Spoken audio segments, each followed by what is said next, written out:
Hello and welcome back, ladies and gentlemen, to another Historical Humans Reacts. My name is Justin Woods, and I'm joined today by my co host, Cullum Coleman. And today we are going down under, and we're looking at some news that came out of Australia just today, actually. Or no, it came out tomorrow, if you look at the date here, October 29th. We are currently recording this on October 28th. Yeah, So we're getting this fresh from the future, baby. yeah, yeah, because that's how the international dateline works, definitely. So the uh, the news in question is Norfolk Island. Archaeologists have discovered a pair of basalt adzes. Can't really Adses. pronounce. It's just Yeah, an I ads. can't. Ads. Yeah, I can't pronounce the word, unfortunately. Yes. Um, which it's a very important find. It's going to sort of change how we understand the Polynesian peoples and their settlement patterns throughout the Pacific. But for those of you who don't know, an adze is a sort of axe. It's a very early form of stone tool, but instead of it being where the axe head comes down parallel, it's sort of like an axe fused with a gardening hoe, where it's the blade is more of a pecking tool instead of a simple cutting chop one. That makes sense. X adds little hand gestures to help with everybody Which, who can see it. Colin, I don't know if you if you recall, but one of when we were on our excavation together, Yeah, Cullum yeah. If there was was, screening and handed me a rock and goes, "Is this a stone tool?" yeah, yeah, yeah. There was some multi-purpose tools in there, but yeah, ads and other such things. But these basalt ads are It's a really these interesting thing because the adzes themselves are a very distinctive style of Polynesian stone, which are made specifically of an adze. And one of the things that I find very interesting by this, and that to me actually indicates really good research practices, is the way this site was found was by Dr. Amy Way, and the interesting thing about it is she is an archaeologist with the Australian Museum and Sydney University, and the site was suggested um, by a master's student, Nicola Jorgensen, who actually lives on the island. So it just goes to show that the locals have a pretty good pulse on what's usually around. yeah, But these adzes specifically were a primary tool that they utilized to make canoes. And the Polynesians, for those who are unaware, are some of the greatest seafaring peoples in history, I think, because they populated most of Oceania. yeah, yeah. Yes, they did. The Polynesians are known for inhabiting everything from Hawaii to Easter Island to New Zealand, to even the was it Indonesia. They are known to have had a cultural presence there. So these are massive seafarers, and they do it all without metal tools, without compasses, literally using seagulls and stars to guide their way across the world's largest ocean. A trend that is apparently very common. Disney has a movie Moana that actually does a pretty solid job discussing Polynesian culture in some regards. Colin is giving me a look because if you guys listen to our Anything he's podcast recorded. from last week, the Samhain and Halloween episode, I made a comment to Coco, but with Moana, they talk about how they navigate the stars and how they were seafaring people, and you would see an example of a type of boat that would have been utilized. So Yes, it's very interesting yes. that they Disney has upped the historical accuracy in recent years. look. It's better than Pocahontas, okay? It's bigger than Hercules. Okay, these are not high bars to clear. I'm just saying, please stop using Disney as a reference. Okay, but their quality has improved. That's all I'm saying. And there's a Listen, good, reasonable pop culture reference that people would understand. mhm.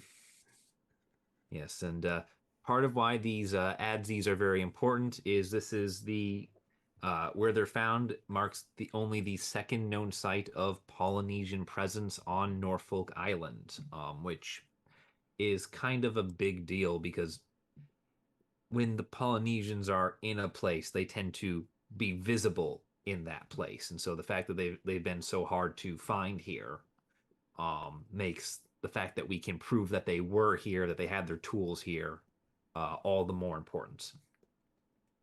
And I believe also, and I could be reading this wrong, but some of at least one of the basalts adds is a non-local basalt imported from uh, another island some 1,000 kilometers away. Yeah, and one of the very, very cool things that they've done, and I don't know if you've gotten the chance to use this technology before, but they used portable X-ray fluorescence. Yeah. Are you Uh, familiar? No, I'm not familiar with that one in particular.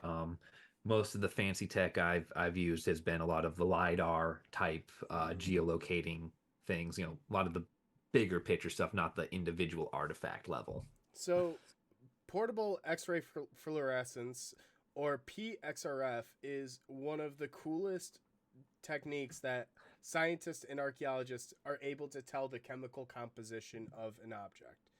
And what it does is it shoots X-rays at an object at certain wavelengths, and depending on how the materials within that object react, it's all on a spectrum. You could tell what materials are present within that object. So basically, they shoot it with enough radiation that some of the objects start glowing, and they're like, "Oh, there's carbon in there. Oh, there's this material in there." And what they did here is they used that technology to see chemical signatures in the basalt, and they could tell different locations as to where it's from. And the cool thing about basalt and obsidian and other rocks that were used for stone tools, a lot of them have very unique chemical signatures. No, as ironic as it sounds, no two rocks are exactly the same. Mm-hmm. So when it comes to archaeology and tracking people, like the Polynesians who have been known to travel a few miles, it's good to know because you could see where they've been and where they're traveling between. Yeah, yeah, definitely. And The example they gave here is if you're finding a lot of stones from New Zealand, which is about 1,400 kilometers to the southeast, or the Kermadec Islands, 1,300 kilometers to the east, it's a pretty telling sign that there were some interactions and some trade networks. yeah, yeah, it's very telling. And what's also very telling is that of the two Polynesian sites on the island that have been confirmed, this one is on the opposite side of the island from the previously established site, which means potentially the entire island was inhabited in its not just people live a small group of people living in one little corner of the island, but people living throughout the island, which is hugely important today because at present there is a very large Pacific Islander community on Norfolk Island, and because the British used Norfolk Island as a major penal colony, there's not a lot of cultural hegemony or continuity left for them. Yeah, good old Which is, James Cook thought it'd be a good idea to put a colony on this island. yeah. Fun fact: James Cook did not recommend it being a penal colony. He recommended it being a flax plant. So he wanted it to be a plantation island. Well, You can also decide whether that's worse. also for shipbuilding because they had good pine trees, which was good for wood, and the flax could be made into sails. Yeah, yeah. But it's a really cool piece of knowledge that's being gained here, and that's that they're very dramatic by saying that it rewrites history, but it does. It rewrites our understanding of these sites, and it changes how we perceive this. Like I said, you can trace the basalt to specific islands, so you can see specific trade networks because, back then, they didn't have Amazon Prime, they didn't have airplanes.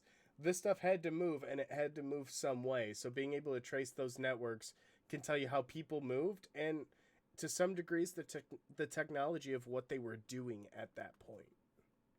Yeah. But basically, like any good archaeology site, they're backfilling it now and they're planning to protect it. So in the future, new archaeologists with better technology can go back and give it a better look with the better lens of future technology. A lot of archaeology sites are not fully excavated right away because there's potential that new technology comes out and will further protect the site or may help excavation techniques. We'll see. Yeah. But Yeah, that's I think that'll be a good wrapping point for here. We yeah, kind of that went on is a a tangent and we like the yeah. clickbaity titles. Yeah, we went. Yeah, well, we don't need clickbaity tiles for this. It's been fun. If we want to really go on a tangent, we can talk about how uh the person who the islander who showed the archaeologist the site, Snowy Taverner, is descendant from the mutiny on the Bounty. That was a fun fact. Yeah, he's descended from mutineers against a British tyrannical captain. So that wasn't the person who showed the site, but that was one of the volunteers, and I actually have him pictured on the screen here. This is Snowy Nice. Taverner. Yeah, yeah. Say hello, yeah. You could Lovely see the fella. rebellion in his eyes. Yeah. I'm sure he's a Big lovely dumb gent. shit. If he's doing Yeah. archaeology, he's good people. Yeah, it was a good people. All right, and that should probably be where we wrap it for now. So Yeah. see you next time, If you everybody. guys enjoyed today's video, be sure to leave a like down below. If there's a topic that you would like to see, drop a comment below. Let us know. Maybe we'll do a video on it.